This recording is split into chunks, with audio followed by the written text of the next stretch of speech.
Carol Jickling Lenz. I am the new University Carillonneur here at DU. The Gottesfeld room, which is where you enter the tower, is used for meetings and lunches, so sometimes there's a conflict that I can't go through the room, or if they're having a speaker they don't want to hear the bells in the background. But essentially I play Monday through Friday, basically 11:45 to 12:15.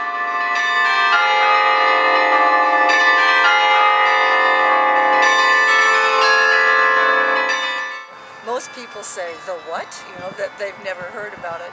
Here, all I have to do is say, oh, the big gold tower, and people know what I'm talking about.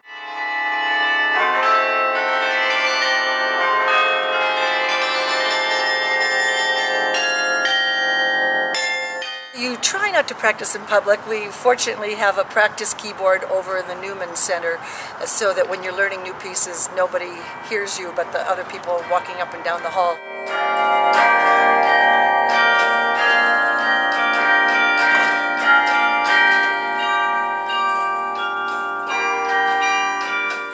This year they're celebrating what they are considering the 500th anniversary of the art of the Carillon.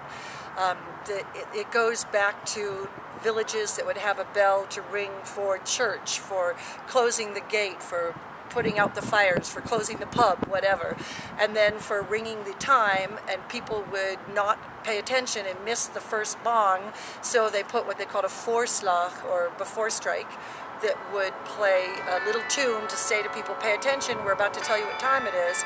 And then somebody said, well, let's put a keyboard to these and play songs whenever we wanted to, and that's essentially how it started and expanded more from there.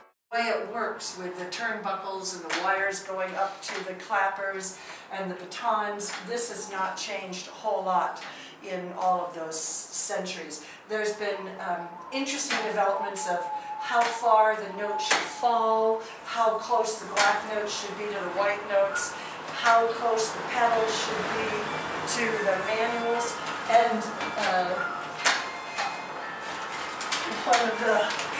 one of the first people who started the Carillon, I guess in the 20th century, was a Belgian who was very short.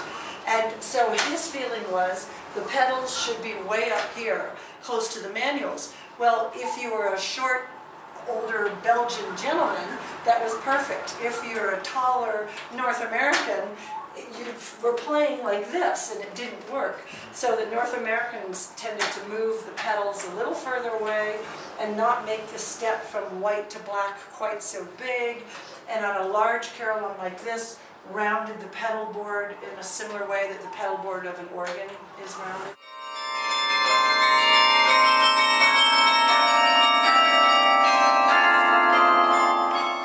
Play a fair amount of compositions that I didn't compose them, but they're original for the Carillon, just because I think they sound so much better.